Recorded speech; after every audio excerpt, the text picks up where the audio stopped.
My name is April. I am 24 years old, and as of this morning, I own the people who gave birth to me.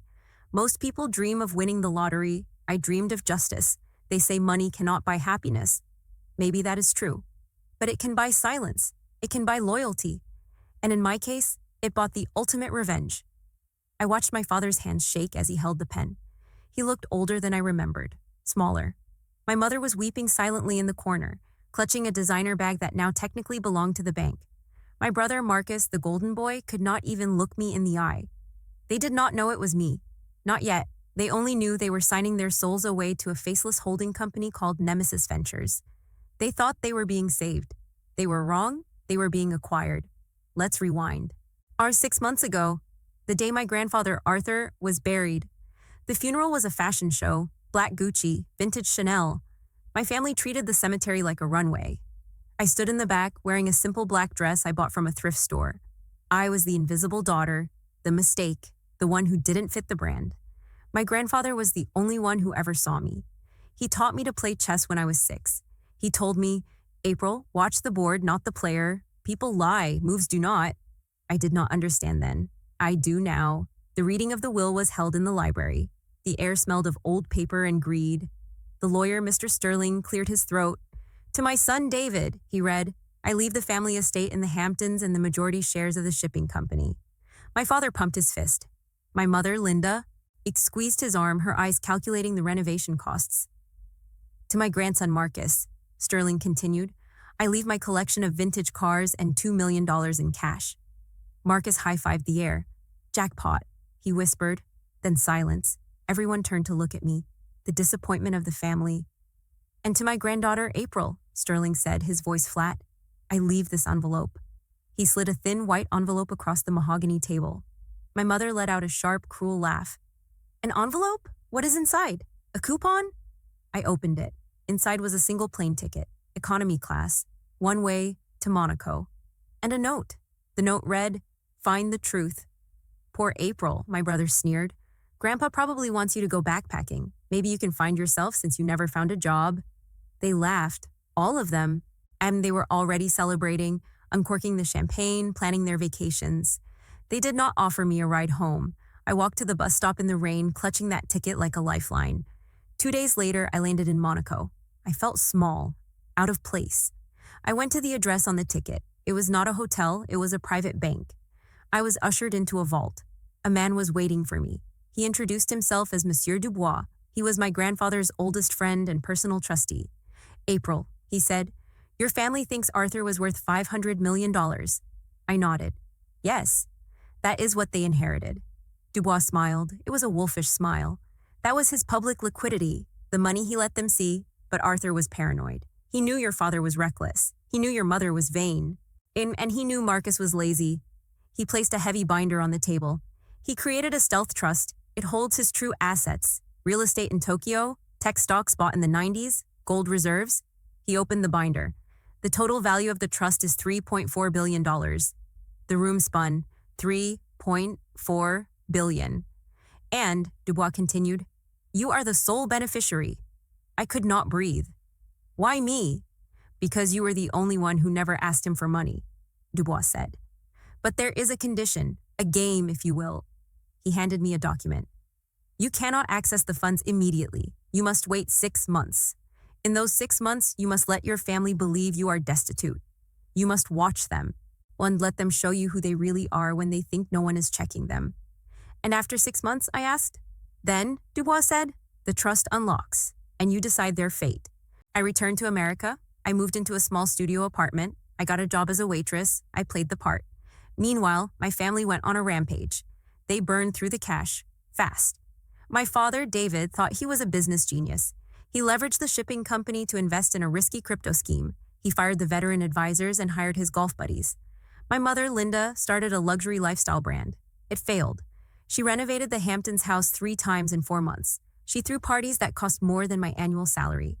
My brother Marcus crashed 2 Ferraris. He started gambling, high-stakes poker. He thought the well was bottomless. 3 months in, the cracks appeared. I visited them for Thanksgiving. They let me eat in the kitchen with the staff. "We would invite you to the main table," Mother said. "You sipping a $30,000 wine. But we have important guests. Investors? You would not understand the conversation. Can I borrow $500? I asked. I didn't need it. I had a $1 billion debit card in my pocket that I couldn't use yet. I just wanted to test them. Get a second job, Father grunted, not looking up from his phone. We are not a charity. You are an embarrassment, Marcus added. Look at you. You look like a peasant. I looked down at my worn-out sneakers. I smiled internally. Enjoy it, I thought. Enjoy the wine. It is the last vintage you will ever taste. Month 5. The market crashed. My father's crypto investments went to zero. The shipping company's creditors came knocking. My mother's credit cards were declined at a charity gala. It was in the tabloids. Marcus owed money to dangerous people. They were drowning, and they had no life vests because they had alienated everyone who actually cared about them. They tried to sell the Hamptons estate, but the market was cold. They needed cash fast, liquid cash. That is when Nemesis Ventures appeared, my shell company. I instructed my lawyers to approach them. We offered to buy the company debt. We offered to buy the mortgage on the house. We offered to settle Marcus's gambling debts. But the terms were predatory, brutal. They signed. They had no choice. They were desperate to save face, to keep the illusion of wealth alive. They didn't read the fine print. Paragraph 4, Section B.